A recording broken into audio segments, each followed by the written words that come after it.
Friends, welcome to my channel. आज मैंने अपना लंच आप लोगों के साथ शेयर किया है जो मैं दोपहर के खाने में बनाती हूँ। आज मैं वही बना के डाल रही हूँ। मैं बिल्कुल ही सिंपल तरीके से दोपहर का खाना बनाती हूँ, बिल्कुल ही तामझाम नहीं। तो चलिए वीडियो शुरू करते हैं।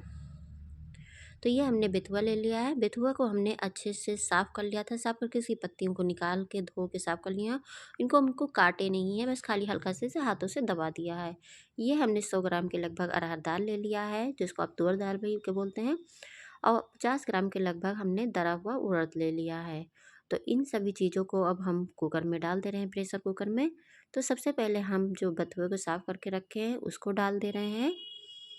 तो ये देखिए हमने बथुए को कुकर में डाल दिया है।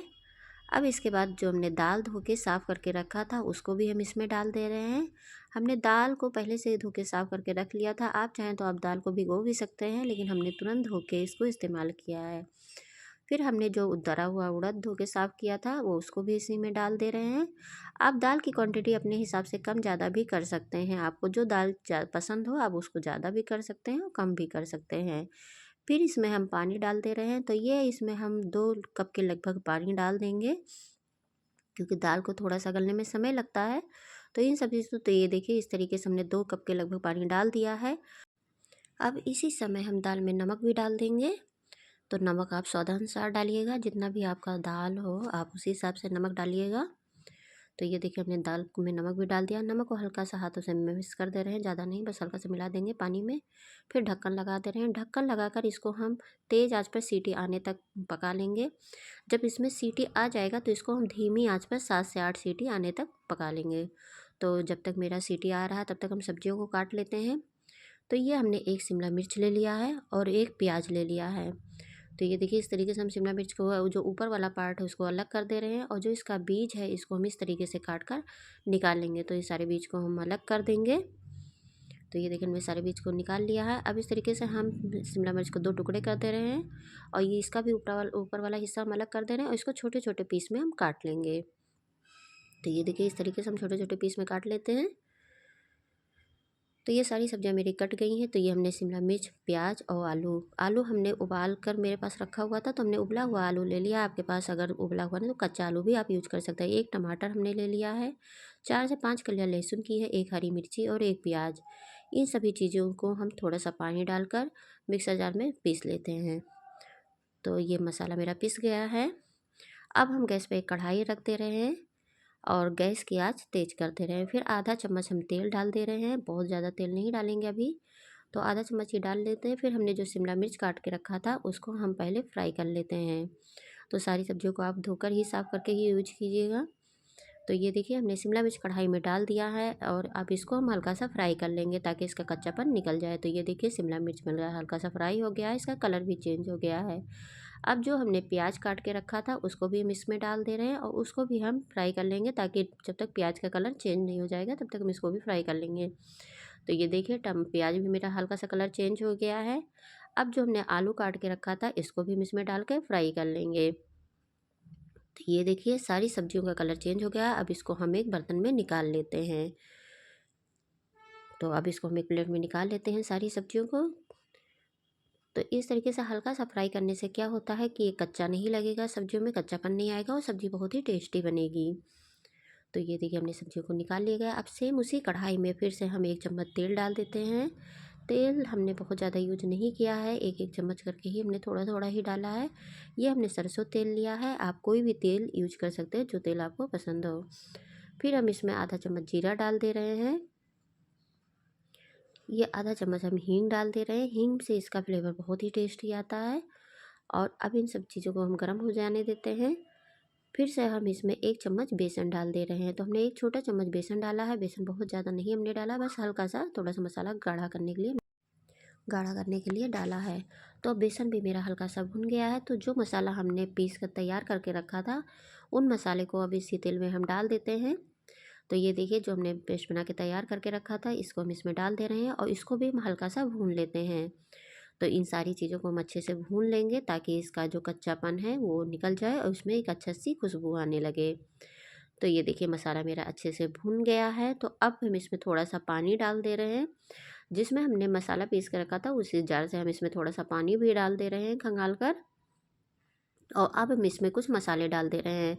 तो ये आधा आधा चम्मच करके हमने 2 बार धनिया पाउडर डाला, तो 1 चम्मच धनिया पाउडर होगा है, आधा चम्मच मिर्ची पाउडर, आधा चम्मच हल्दी, और थोड़ा-सा हम इसमें गरम मसाला डालेंगे। मिर्ची आप अपने हिसाब से कम ज़्यादा भी कर सकते हैं, जितना तीखा आपको खाना है आप उतना ही डालिएगा।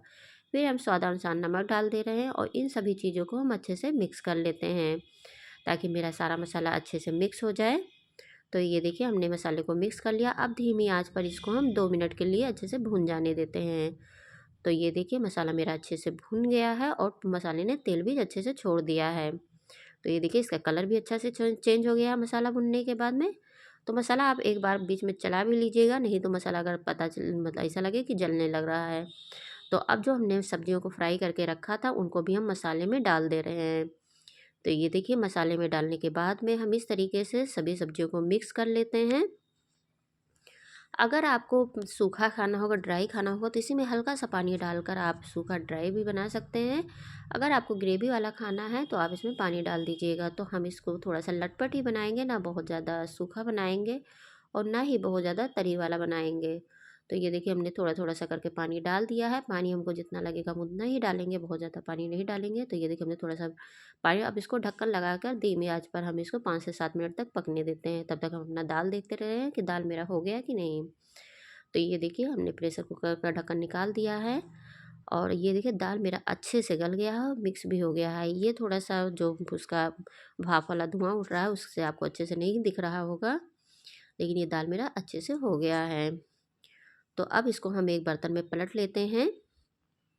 तो ये देखिए हमने दाल को दूसरे बर्तन में पलट लिया। तो ये देखिए अब आप इस तरीके से देखिए देखिए दाल मेरा कैसे अच्छे, अगर आपका दाल इस समय मिक्स ना हो तो आप मथनी से लेके इसको थोड़ा सा मिक्स मथ भी दीजिएगा तो ये मिक्स हो जाएंगे। लेकिन मेरा दाल अच्छे से गल गया था इसलिए हमें मथने की ज़रूरत नहीं पड़ी। फिर हम इसमें एक तड़का लगा देते हैं। तो हमने गैस पे एक तड़का पैन रख दिया है। अब उसमें हम 1 चम्मच घी डाल दे रहे हैं। आप घी की जगह तेल का भी यूज कर सकते हैं, जिसमें भी आपको छोंका लगाना हो आप वही चीज तेल डाल दीजिएगा।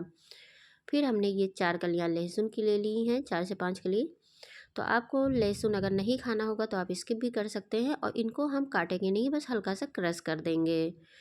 तो ये देखिए इस तरीके से हम इनको अच्छे से क्रश कर लेते हैं। और ये घी भी मेरा गर्म हो गया है, तो अब इसमें हम डाल देते हैं। अब लहसुन मेरा जब हल्का सा लाल हो जाएगा तो अब इसमें हम हरी मिर्ची डाल दे रहे हैं। एक हरी मिर्ची हम इसको काट के छोटे छोटे डाल दे रहे हैं। तो आप तड़के में वही चीज़ें यूज करिएगा जो चीज़ें आपको चाहिए खाना होगा। और फिर अब इसमें हम थोड़ा सा हींग डाल दे रहे हैं। हींग से क्या है कि इसमें हमने उड़द भी डाला है, बेथुआ भी, तो हींग का फ्लेवर इसमें बहुत अच्छा आता है। तो ये देखिए हमने दाल में छोंका लगा दिया है। तो ये देखिए दाल में छोंका लगने के बाद में बहुत ही अच्छी खुशबू आती है। हमने इसमें जीरे का इस्तेमाल नहीं किया क्योंकि इस दाल में हमको जीरा नहीं अच्छा लगता है, इसलिए हमने जीरा नहीं इस्तेमाल किया। आप चाहें तो आप जीरे का भी यूज कर सकते हैं। फिर हम अपनी सब्जियां देख लेते हैं कि सब्जियां मेरी हो गई नहीं कि नहीं हो गई। तो ये देखिए सब्जियां भी मेरी अच्छे से हो गई हैं और इसकी भी अच्छी सी खुशबू आने लगी है। तो सब्जियां मेरी बनके तैयार हो गई हैं।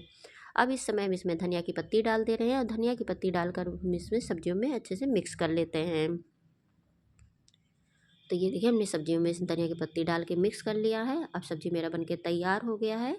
तो अब गैस की आंच बंद कर देते हैं और सब्जी को उतार लेते हैं। अब प्रेशर कुकर में हमने ये चावल धो के डाल दिया था, हमने पानी डाल दिया है और चावल पानी डालने के बाद में हमने आधा चम्मच घी डाल दिया है और ढक्कन लगाकर 1 सीटी आने तक का हम चावल को पका लेते हैं। हमने सेम उसी कुकर में ही बनाया है जिसमें हमने दाल बनाया था। फिर ये हमने धनिया पत्ती ले ली है। धनिया पत्ती को हमने धोकर साफ करके काट लिया था। इसको हम मिक्सर जार में डाल देते हैं। तो ये देखिए इस तरीके से हमने धनिया को डाल दिया है। आपको अगर चटनी नहीं पीसना होगा तो आप स्किप भी कर दीजिएगा, लेकिन चटनी बहुत टेस्टी लगता है दाल चावल के दोपहर के खाने में। फिर 4 से 5 कलियाँ हमने लहसुन की ली है, 4 से 5 हरी मिर्च ली है। हरी मिर्च आप अपने हिसाब से कम ज़्यादा कर लीजिएगा जितना आपको तीखा खाना होगा। फिर हमने आधा चम्मच जीरा ले लिया है। लहसुन और हरी मिर्च आप अपने हिसाब से ही कम ज़्यादा कर सकते हैं। फिर हमने स्वाद अनुसार नमक डाल दिया है, तो जितना मेरा चटनी है हमने उसी हिसाब से नमक डाला है। फिर हमने आधा नींबू ले लिया है, आधे नींबू का रस हम निकाल कर इसमें डाल देते हैं। तो ये क्या है कि नींबू का रस डालने से थोड़ा सा खट्टापन भी आ जाएगा और जो धनिए का कलर है वो हरा ही रहेगा। फिर हमने थोड़ा सा सरसों तेल डाल दिया है। अब ढक्कन लगाकर हम इन सभी को अच्छे से पीस लेते हैं। तो ये देखिए चटनी मेरी पीस के तैयार होगी। हमने थोड़ी सी दरदरी चटनी ही पीसी है, अगर आपको ज़्यादा बारीक पीसना होगा तो आप बारीक पीस लीजिएगा। फिर हमने 1 चम्मच आटा ले लिया है। आटे में हम थोड़ा-सा पानी डालकर हम इसका एक अच्छा सा आटा को गूँथ कर डो तैयार कर लेंगे। तो ये देखिए हमने आटा गूँथ लिया है। हमको ज़्यादा रोटियों की ज़रूरत नहीं, क्योंकि बच्चे मेरे रोटी दोपहर में नहीं खाते हैं, सिर्फ़ मैं और मेरे हस्बैंड खाते हैं, इसलिए मैंने सिर्फ़ 4-5 रोटियों भर का ही आटा गूँथा है। तो ये देखिए हमने चकले पर आटे का लोइयाँ तोड़ लेते हैं। तो इस तरीके से हम लोइयाँ तोड़ लेते हैं और फिर इसका हम एक गोला बनाकर रोटियाँ बेल लेते हैं। रोटियाँ तो आप सभी को बेलना आता है, बस हम खाली दोपहर का लंच तैयार कर रहे थे, तो इसलिए हमने रोटियों को भी इसमें दिखा दिया है। तो ये देखिए इस तरीके से हमने रोटियाँ बेल ली है। अब इसको हम तवे पर डाल देते हैं सिकने के लिए। तो ये देखिए हमने तवे पर डाल दिया है। अब जब एक तरफ से हल्का सा मेरा लाल हो जाएगा तो हम दूसरी तरफ से पलट देंगे। तो ये देखिए एक तरफ से मेरा हो गया है, तो अब दूसरी तरफ से पलट लेते हैं। जब इस तरफ से भी हो जाएगा तो हम इसी तवे पर पलट कर ये देखिए हमने फुला लिया है। आप चाहें तो आप हाथ से नहीं फुलाइएगा, कपड़ा ले लीजिएगा, किसी कपड़े से फुलाइएगा, नहीं तो आप गैस पर ही इसको फुला लीजिएगा। तो अगर आपको मेरा वीडियो पसंद आए तो लाइक कमेंट शेयर ज़रूर कीजिएगा। और अगर आप मेरे चैनल पर नए हैं तो प्लीज़ सब्सक्राइब कर दीजिएगा। Thank you for watching my video. Thank you.